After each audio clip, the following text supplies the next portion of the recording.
Hello বন্ধুরা, welcome back to my channel Mithun Mampi ব্লগে তোমাদের সকলকে ওয়েলকাম জানিয়ে চলে এসেছি আবার আজকে একটা নতুন ব্লগ ভিডিও নিয়ে। কেমন আছো তোমরা সবাই? আশা করি সবাই ভালো আছো। আমি তো ভীষণ ভালো আছি। থাম্বনেল দেখে বুঝে গেছো এতক্ষণে ভিডিওটা কি হতে চলেছে। তো চলো ঝটপট দেরি না করে ভিডিওটা দেখে নেব। তো সবার আগে বলে নিই, যারা চ্যানেলটা নতুন দেখছো অবশ্যই চ্যানেলটা সাবস্ক্রাইব করে আমাকে বন্ধু করে নিও। আর যদি আমার এই ভিডিওটা তোমাদের ভালো লেগে থাকে লাইক কমেন্ট শেয়ার করে দিও। আর ভিডিওটা স্কিপ না করে পুরোটা দেখার রিকোয়েস্ট রইল। তো সবার প্রথমে আমি তোমাদেরকে একটা জুস বানিয়ে দেখাবো।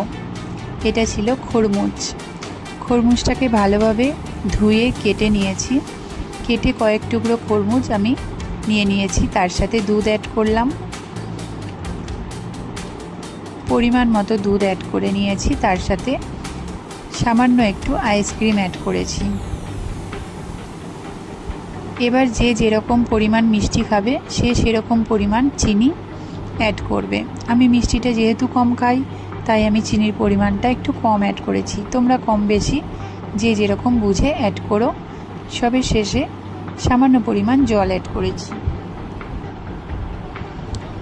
এবারে মিক্সারে আমি ব্লেন্ড করতে দেব।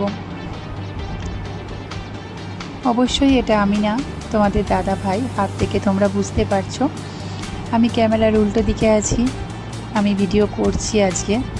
তো ব্লেন্ড করা চলছে। মাঝখানে একবার ঢাকা খুলে চেক করে নিয়েছিলাম, তো দেখলাম অনেকটাই ঘন।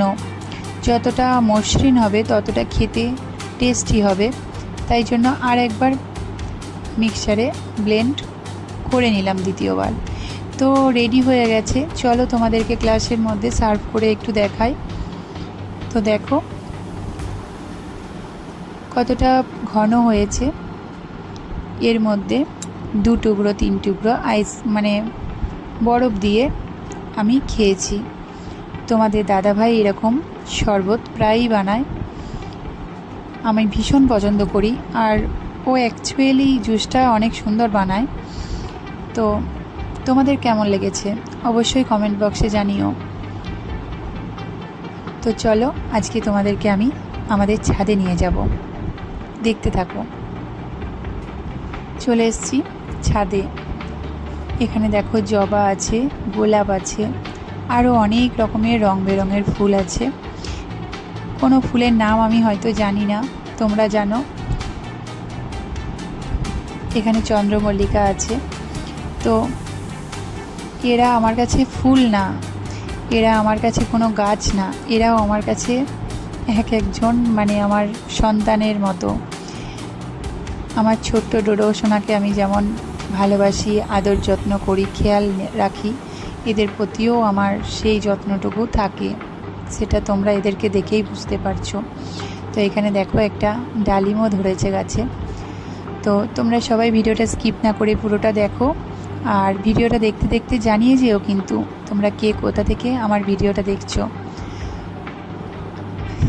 দেখো এই সব ফুলগুলো ছাদে এক একটা টবে এক একজন আছে। তো সবের শেষে এখানে অপরাজিতা আর আমার তুলসী গাছটা তোমাদেরকে দেখাই চলো। এই দেখো এটা হচ্ছে তুলসী গাছটা, কত বড় আর কত ঝাঁপড়া হয়েছে দেখো। তো এই ছিল আমার আজকের ভিডিও। কেমন লেগেছে আমার আজকের ভিডিও অবশ্যই কমেন্ট বক্সে জানিও। ভিডিওটা ভালো লাগলে লাইক কমেন্ট শেয়ার করো, আর চ্যানেলটা সাবস্ক্রাইব করে আমার পাশে থেকো। সবাই ভালো থেকো, সুস্থ থেকো, সবাইকে ভালো রেখো। আজকের মতো এখানেই বিদায়, টাটা।